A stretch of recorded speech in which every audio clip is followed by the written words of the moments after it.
Looking at the 25Z5 rectifier, the cathodes again are tied together. You can reference the schematic and you can see this lead, tan colored, runs through the chassis.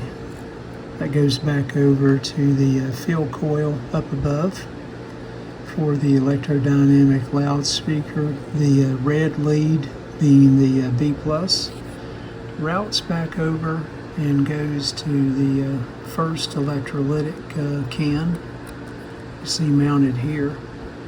What's been done, though, you can see they've actually just used it as a junction point and tied that into another new electrolytic, or newer I should say, during its repair days.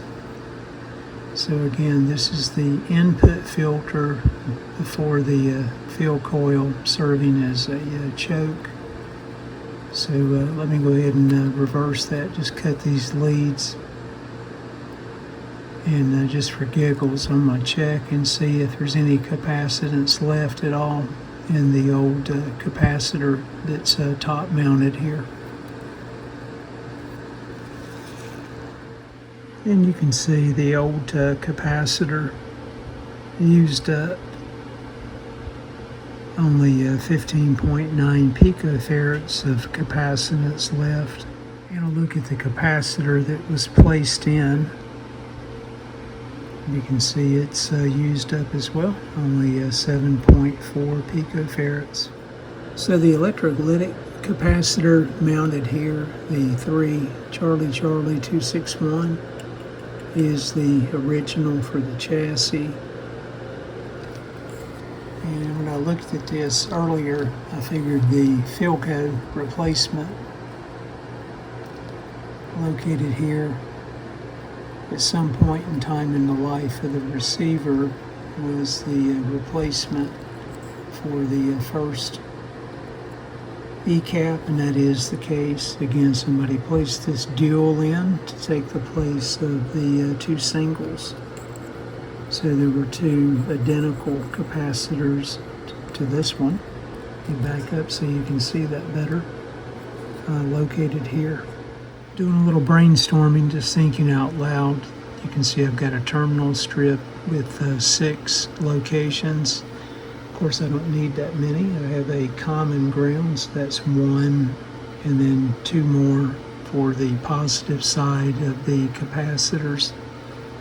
So I think I can squeeze those in. The capacitor voltage rating, 200 volts, should be fine to take care of the peak voltage. So let me just brainstorm. I'll probably use the old capacitor that you see here where I disconnected the leads and mount the terminal strip there. And then tie my capacitors in to the other unused locations on the terminal strip. I think I can fit it in there and still not get in the way of the tuning capacitor itself. I cut the terminal strip off, and the idea is to take this existing little clamp-on lug that you see. I'm going to trim the fat piece off the end and solder this to it, then attach my new E-caps in place. This is where I'm at right now. I straightened out that one lug and again cut this one section off so it didn't rub there on the tuning belt, and that way the stuff it's free floating right down in here. The resistor and these other locations I can tie back to this terminal location here and give that some support. Placing the electrolytics underneath worked out well.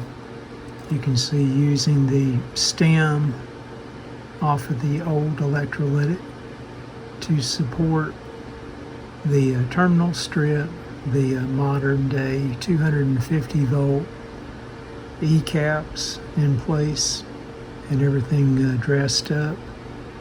This one resistor, 30K, was defective, about 25%. out of tolerance on the high side, so I swapped it out as well. Still got to tie in the ground connection up here, but I'll do that when I start replacing these wax caps.